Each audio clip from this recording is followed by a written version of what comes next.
Hello students मुझे आपण मान स्वागत करुच्ची आमर ये चैनल को जहार नाम दधिची ट्यूटोरियल्स। तो पिला माने आज आम कौन पढ़ा ना सप्तम श्रेणी विज्ञान प्रथम अध्याय कौन पार्ट 3 आज आम डिस्कसन करवा जार नाम कौन थिला ना पदार्थ थिला। या पूर्व क्लास गुड़िक आम कौन डिस्कसन करते ना पदार्थ केते प्रकार केमिति केमिति अवस्था पदार्थ आमको सब मिलूची से विषय आम कौन करते ना डिस्कसन करते। तो कहल देखिए पदार्थ केते प्रकार पिला माने ना 3 प्रकार जानी आम पदार्थ मुख्यतः केते प्रकार मिलता है ना 3 प्रकार मिलता है। कौ कौ अवस्था मिलता है ना कठिन तरल आउ गैसीय अवस्था आमको मिलता है। तो आज आम कौन पढ़ा ना पदार्थर ये जो 3 साधारण अवस्था अच्छी तार अंत रूपांतरण विषय आज आम पढ़ा कौन कहुच इंग्लीश रे ना इंटर कन्वर्सन विषय आज आम कौन करवा ना डिस्कसन करवा। तो या पूर्व क्लास गुड़िक जो मैंने भी अटेंड करन से मैंने आम प्ले लिस्ट को जाकि सेठरे चेक कर सब वीडियो अच्छी तो मैंने आराम से पढ़ी पार। तो जो मैंने भी चैनल को सब्सक्राइब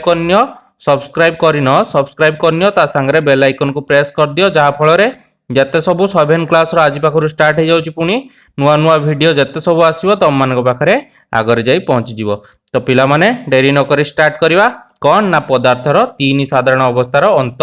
रूपांतरण। तो ये पदार्थ जो रहिला आमर कौन कौन रहिला पदार्थ ना कठिन तरल गैसीय तार अंत रूपांतरण माने कौन ना सी केभली कठिन रु तरल को जाउची तरल रु कोठी की गैसीय को जाउची पुणी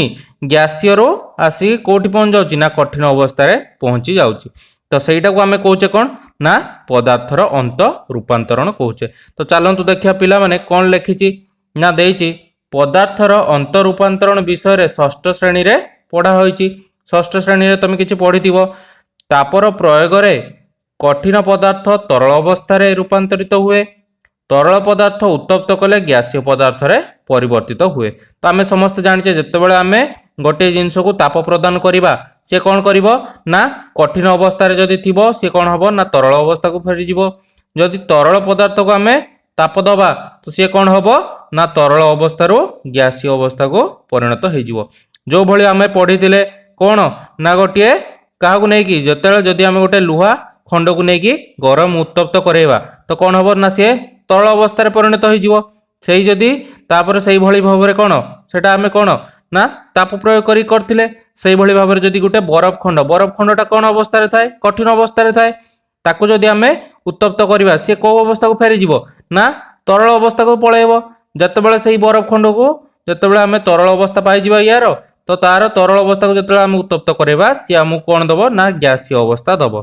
तो सहीटा हेउची कौन ना पदार्थर अंत रूपांतरण। तापर कौन देछि देखो पिला माने ना गैसीय पदार्थ को ठंडा कले तरल अवस्था को आसी जाए हला तरल पदार्थ को ठंडा कले ता पुनश्च कठिन अवस्था को फेरी आसे। बुझ पारलो जो भली भाव में मु तुमको एबे एग्जांपलटा देली हमर कौन कठिन पदार्थ कौन थिला बरफ बरफ को आमे जतेबेले गरम करूथुले सेतेबेले से हमु कौन दउतला जल दउतला हला वाटर फॉर्मेशन करिक दउतला सेही वाटर टा जतेबेले आमे आउटे हीट दउतले बा गरम करौतले सेतेबेले कौन होतला ना सी हमु कौन दउतला ना गैस आकार रे बाहर को पळे आस्तला जलीय बाष्प आकार रे सेही जलीय बाष्प को जतेबेले आमे ठंडा करूथुले से पुनी को अवस्था को फेरी जाउतला पिला माने ना जलर अवस्था को बा तरल अवस्था को फेरी जाउतला। सेही तरल अवस्थार जलटी जो रहिला ताको जदि आमे अधिक ठंडा करिवा जो आमे जल को फ्रिज रे रखी ठंडा करछे से को अवस्था को फेरी जाउची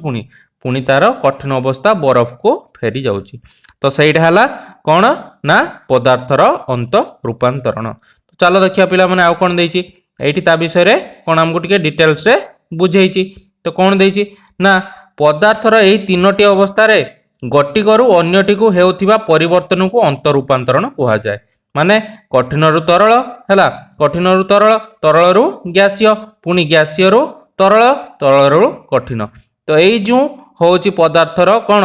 परिवर्तन होउची एटा को आमे कौन कहूचे ना अंत रूपांतरण कहूचे। देखो पिला माने एठी गोटे कौन कठिन पदार्थ रहिला ताकू जतेबेले आमे ताप प्रयोग कले कौन देला सी हमको ना तरल पदार्थ देला तरल पदार्थ को पुणी जतेबेले आमे ताप प्रयोग कले सी हमको कौन देला ना गैसीय पदार्थ देला। सेही भली भाव में गैसीय हमको लास्ट मिली गला। तो गैसीय को जतेबेले आमे शीतलीकरण कले बा ठंडा कले सी हमको कौन देला ना तरल पदार्थ देला। सेही भली भाव में तरल पदार्थ को जतेबेले आमे शीतलीकरण कले बा ठंडा कले सी हमको कठिन पदार्थ देला जोटा आमे बरफ पाउथुले हला। तो तुम माने आराम से बुझी जाइथिबो एबे। तो एबे जानिबा कोन भलरे जानिबा भलरे हैला जानिले भल कौन देछि ना राउरकेला इस्पात कारखाना रे ब्लास्ट फर्नेस रु जेतेबेले लुहा बाहरे ताहा तरल अवस्था रे ही थाए हैला जेतेबेले लुहाटा बाहरु थाए कोठो ना राउरकेला जो इस्पात कारखाना अछि सेई फर्नेस रु जो बाहर थाए फर्नेस कोन ना जोठी आमे एई लुहा खंड गुडी को पकेई कोन उत्तप्त करैबा ताप प्रयोग करी जहा फल रे सेई लुहा गुडी को कोन अवस्था रे बाहरे ना तरल अवस्था रे ही बाहरी थाए सेई भली भाबरे कोन देछि ना तापमात्रार परिवर्तन अनुसार पदार्थर तीनोटी अवस्था अंतरूपांतरण विषय जानिले जेउ तापमात्रा रे बरफ तरली जलर परिणत हुए ताहाकू जलर गलनांक कुहा जाए गलनांक कौन माने मेल्टिंग पॉइंट माने जलटा जते बेले आमे फुटेई की कोन करूचे ना गलनांक कर दउचे बरफ को जते आमे तरली दउचे सेते बेले से कोन होची ना मेल्ट कर जाउची बा तरली जाउची सेटा कोन होउची ना जलर गलनांक कुहाउची एटा सब गोटे गोटे शॉर्ट क्वेश्चन मने रखतुबो शॉर्ट क्वेश्चन गुडा आमे गोटे गोटे मध्य डिस्कशन कर देई जिबा जहा जहा पढ़ले लास्ट आमे कोन करबा ना तार शॉर्ट क्वेश्चन कोन कोन आसी परिबो सेई विषय आमे कोन लास्ट रे डिस्कशन करबा तो समस्त मन देई पढुतुबो लास्ट पर्यंत वीडियो को देखिबो केही स्किप करबनी हैला लास्ट आमे कोन करबा ना जहा पढिले तार शॉर्ट क्वेश्चन किछि डिस्कशन करबा तो सही भली भाबरे कोन लिखाइछि ना एही प्रक्रिया को गलन प्रक्रिया कुहा जाय हैला को प्रक्रिया को ना जतरो गोटे बरफ को आमे कोन करछे ना हीट दोछे बा गरम करौछे सी को अवस्था रे फेरछि ना जल को जल रे परिणत हो जाउछि सेई जल रे परिणत होबा अवस्थाटा को कोन कुहाउछि ना गलन प्रक्रिया कुहाउछि आ सेई जो गलन प्रक्रियाटा होछि ताकू कोन कुहाउछि ना गलनांक बा मेल्टिंग पॉइंट कुहाउछि हैला समस्त बुझि पाछो तो तापर कोन देछि ना जेउ तापमात्रा रे जल को शीतलीकरण करी बरफ रे परिणत करा जाय सेही तापमात्रा को जलर हिमांक बा फ्रीजिंग पॉइंट कुहा जाय हिमांक कहा कुहा जाय ना जतेबेले गोटे जल को आमे कोन करूचे ना शीतलीकरण करूचे जो शीतलीकरण बा जो तापमात्रा रे सेई जलटा आमे देले 10 degree 20 degree 30 degree 40 degree 50 degree एमती आस्ते आस्ते बढ़े बढ़े चलीबा जो 100 डिग्री कोन सेंटीग्रेड रे किंबा 0 डिग्री सेंटीग्रेड रे हमर बरफ हे जाउची जतेबेले 0 डिग्री सेंटीग्रेड हे जाउची सेईटा ताहा कोन कहउची ना हिमांक बा फ्रीजिंग पॉइंट कुहाउची सेई बळी 100 डिग्री सेंटीग्रेड रे कोन होची बाष्प होई जाउची सेटा तार कोन कुहाजबो ना स्फुटनांक कुहाबो आगो को पढिबा में स्फुटनांक कहा कुहाजाय हैला तो समस्त ध्यान देकी देखुथुबो तो हम पाई गले कोन ना फ्रीजिंग पॉइंट पाई गले कहा कुहाजाय फ्रीजिंग पॉइंट ना जेउ तापमात्रा रे जल को हिमांक रे परिणत करा जाय ताहाको आमे कोन कहउचे ना तार फ्रीजिंग पॉइंट कुहाउचे हैला तापर कोन देछि ना एही प्रक्रिया को घनीभूत बा हिमायित कुहा जाए हैला एही प्रक्रिया को कोन कुहा जाए ना घनीभूत प्रक्रिया बा हिमायित प्रक्रिया कुहा जाए हैला तो समस्त एटा ध्यान देकी मने रखतु एगुडा गोटे गोटे सब शॉर्ट क्वेश्चन हैला तापर पढिबा हमें कोन ना जेउ तापमात्रा रे जल फुटी बांफ रे परिणत हुए ताहाको जलर स्फुटनांक कहंती हैला कोन पढले ना जेउ तापमात्रा रे जल फुटी बांफ बा बाष्प रे परिणत होई जाए हैला स्टीम स्टीम माने कोन बाष्प बा बांफ रे परिणत हो जाए सेटा को आमे कोन कहउचे ना स्फुटनांक कहउचे स्फुटनांक माने कोन फुटेइबा जलटा को आमे फुटेई फुटेई कोन करचे ना बाष्प रे परिणत कर दउचे हैला ताले सेई प्रक्रियाटा को आमे कोन कहउचे सेई प्रक्रियाटी को आमे स्फुटन प्रक्रिया कहउचे हैला को प्रक्रिया कहउचे पिला माने ना फुटन प्रक्रिया कहउचे एई स्फुटन प्रक्रिया रे कोन होची ना आमे जल को आस्ते आस्ते आस्ते टेम्परेचर बढ़े बढ़े चलचे 10 डिग्री 20 डिग्री 30 डिग्री एमती करी करी 100 डिग्री पर्यंत टेम्परेचर आमे दउचे सेई 100 डिग्री टेम्परेचर कोन होची ना जलटा फुटी कोन होची ना बाष्प रे परिणत हो जाउची सेई बाष्प रे परिणत होबा आ एई प्रक्रिया मध्य रे सेई प्रक्रियाटा कोन कुआ होची ना स्फुटन प्रक्रिया कुआ होची तो आराम से तुम माने बुझी गलो को प्रक्रिया आमे पाइले एठी ना गलन प्रक्रिया ता संगे कोन ना घनीभूत प्रक्रिया आ स्फुटन प्रक्रिया पाइले ए तीनटी आमे शॉर्ट क्वेश्चन मिल जाई परिबो तो आदि हमकु पचारियो जलर कोन फुटेई की ताको कोन करा होची ए जो बाष्प रे परिणत सेई प्रक्रिया कोन कुआ जाय ना स्फुटन प्रक्रिया जो जल को आमे कोन करूचे ना मेल्ट करोचे बा आमे बरफ रे परिणत करोचे सेई प्रक्रिया कोन कुआ होची ना घनीभूत बा हिमायित प्रक्रिया आ जो जल को आमे कोन बरफ को आमे गरम करिकी जल रे परिणत करचे सेई प्रक्रिया कोन कुआ जाय ना गलन प्रक्रिया कुआ जाय तो ए तीनोटी प्रक्रिया विषय आमे जानि गले सेई भली भाबरे कोन ना गलनांक कोन कुआ जाय काहाकू कुआ जाय जानले ता संगे कोन ना हिमांक काहाकू कुआ जाय जानले आ स्फुटनांक काहाकू कुआ जाय ता विषय मध्य जानिले तापर चलो देखिया पिला माने कोन देछि मने रखिया पई देछि जल को उत्तप्त करी तार तापमात्रा को 100 डिग्री सेल्सियस रे स्फुटनांक कले स्फुटन घटी जलीय बाष्प बा बांफरे परिणत होता है किंतु जलर तापमात्रा स्फुटन नहेले मध्य साधारण तापमात्रा रे यह गैसीय अवस्था प्राप्त होता है हैला जल साधारण तापमात्रा मध्य गैसीय अवस्था को प्राप्त होता है यही प्रक्रिया को कौन कह जाए ना बाष्पीकरण कह जाए जो प्रक्रिया कौन हुए ना जल साधारण तापमात्रा रे बाष्प रे परिणत हो जाए सही प्रक्रिया को कौन कह जाए पिला माने ना बाष्पीकरण कह जाए उभय स्फुटन और बाष्पीकरण प्रक्रिया रे जल और अन्यान्य तरल पदार्थ निज निजर गैसीय अवस्था को प्राप्त होइथांती हैला तो इस स्फुटन आउ बाष्पीकरण प्रक्रिया रे कौन हुए ना जलर बा अन्य पदार्थ मानकर कौन होउची ना तरल अवस्था गुडी को गैसीय अवस्था को प्राप्त होइथांती जत्ते सब तरल अवस्था रे थांती से माने कौन गैसीय अवस्था को केते प्राप्त होइथांती ना को अवस्था रे ना स्फुटन और बाष्पीकरण प्रक्रिया रे मन रखिबो हैला को प्रक्रिया रे ना स्फुटन बाष्पीकरण प्रक्रिया रे सेही भली भाबरे तुम पई काम किछि देइछि कोन देइछि ना गंध कर्पूर को नेकी कोन करिबा ना किछि गंध कर्पूर को नियो हैला गंध कर्पूर बा ताको कोन कह जाय साइंस रे ना नाफ्थालिन बॉल कह जाय हैला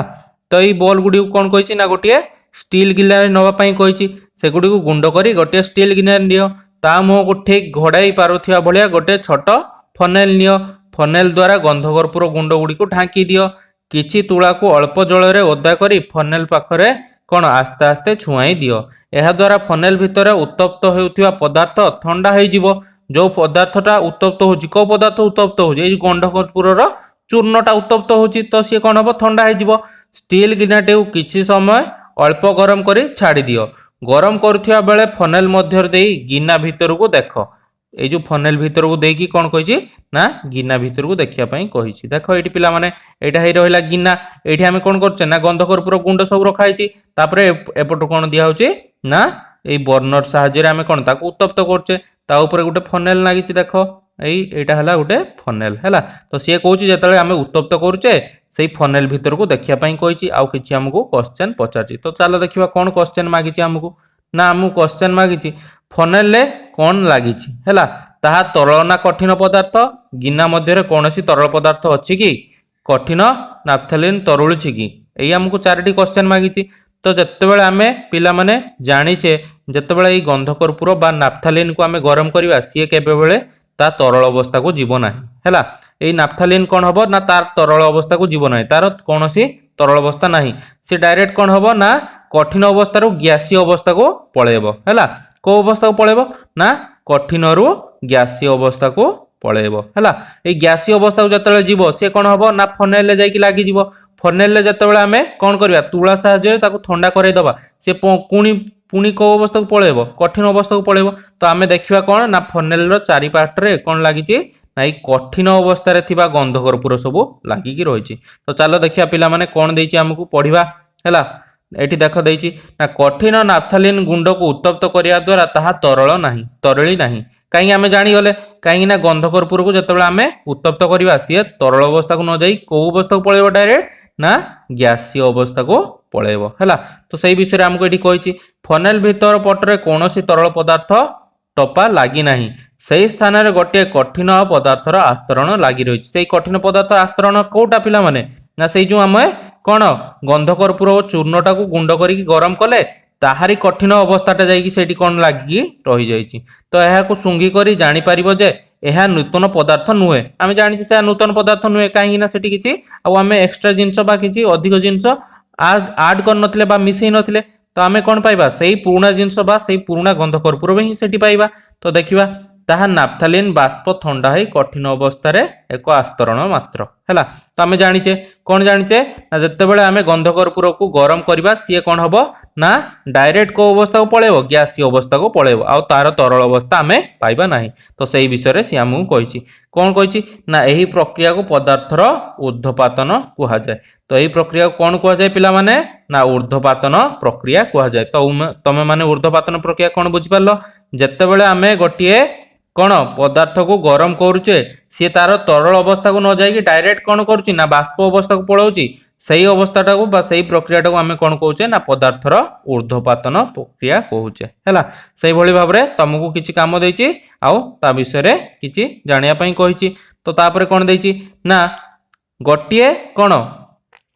एका भली केतेक कठिन पदार्थ अछि जाहाकु उत्तप्त कले ताहा तरल पदार्थ रे परिणत न होई सीधा सड़क कोन होउची ना गैसीय अवस्था रे परिणत हो जाउची। ठंडा हेले सेमानकर गैसीय अवस्था तरल अवस्था को न आसी कठिन अवस्था प्राप्त करि जाय थाए। एही भली कठिन पदार्थ गुडी को एक स्वतंत्र प्रकार कठिन पदार्थ एवं एही गुडी को उद्बायी कठिन पदार्थ कहा जाय। को कठिन पदार्थ कहा जाय पिला माने ना उद्बायी कठिन पदार्थ कहा जाय। हला उद्बायी कठिन पदार्थ कहा कहा जाय ना जो कठिन पदार्थ गुड़िकर किछि तरल अवस्था नाही से माने कोन करचुंदी ना डायरेक्ट गैसीय अवस्था रे परिणत हो जाउचंदी। आ से गैसीय अवस्था जतले ठंडा होची से माने आ तरल अवस्था को फेरु नांती से माने को अवस्था को फेरुचंदी ना कठिन अवस्था को फेरी जाउचंदी। सेही भलिया पदार्थ मानू कोन को होची ना उद्बायी कठिन पदार्थ कुआ होची। तो तुम माने आराम से मन रख परलो उद्बायी कठिन पदार्थ का कुआ जाय। हला जो माने भी बुझी पाउनो मते कमेंट सेक्शन रे कोन करियो मेसेज करी जणैबो। तापर कोन देइची ना मने रखिया पई किछि हमको शब्द देइची। गलन का कुआ जाय, स्फुटन का कुआ जाय, बाष्पीकरण का कुआ जाय, घनीकरण का कुआ जाय और ऊर्ध्वपातन कहा कुआ जाय। गलन विषय रे जानले, स्फुटन विषय रे जानले, बाष्पीकरण विषय रे जानले। जो फुटिकी जलटा बाष्प होई जाउची हला सेटा हला बाष्पीकरण आउ जो जलटा फुटुची सेटा हला तार स्फुटनांक गलन हला कठिन अवस्था रो तरल अवस्था को फेरिवाटा को हला आमे गलन प्रक्रिया कहूचे। तो एठी ताहारी विषय रे हमको बुझेइची तो माने एठी बुझिबो जोठ भी जे बुझि न परिबो मते कोन करिवो कमेंट करी जणैबो। देखो पिला माने एटा हला गुटे कठिन अवस्था हला कठिन पदार्थ रे कोन होउची ना गलन प्रक्रिया रे तरल पदार्थ को पळे आछी तापरे घनीकरण रे कोन होउची ना गैसीय अवस्था को पळे आछी हला सेही भली भाबरे कठिन पदार्थ को जतले घनीकरण प्रक्रिया रे निया होची सेतले से ऊर्ध्वपातन प्रणाली रे गैसीय अवस्था को पळे जाउची आ तरल अवस्था को जाउनी। सेही भली भाबरे तरल अवस्था को जतले घनीकरण करा होची से स्फुटन बा बाष्पीकरण साहाय्य रे गैसीय अवस्था को पळौची। तो सेही विषय रे हमको एठी जणैछि। तापरे कोन देछि पिला माने ना विभिन्न प्रकार रो पदार्थ बा पदार्थ रो गठन विषय रे आमे कोन करिबा नेक्स्ट क्लास रे डिस्कशन करिबा। तो आजि रो क्लास टी केमति लागिला मते कमेंट आउ लाइक करी निहाती जणैबो। ता संगे चैनल को सब्सक्राइब करनियो एवं बेल आइकन को प्रेस कर दियो जा फल जते सब नुआ नुआ वीडियो आसी आमे कोन कोन पढिबा ना मैथ पढिबा, साइंस पढिबा, इंग्लिश पढिबा, जियोग्राफी मध्य पढिबा आओ कोन हिस्ट्री मध्य पढिबा। पांचटी जाको सब्जेक्ट आमे एठी कवर करिबा। तो पिला माने चैनल को सब्सक्राइब करनियो एवं बेल आइकन को प्रेस कर दियो जा फल जो दिन भी तम मान को पई वीडियो आसीबो तम माने आराम से पाई जाई परिबो। तो पिला माने रहिली आज पई एतिकी पुनी देखाबो नेक्स्ट क्लास रे कोन ना पदार्थर गठन सहित रहिली। Thank you.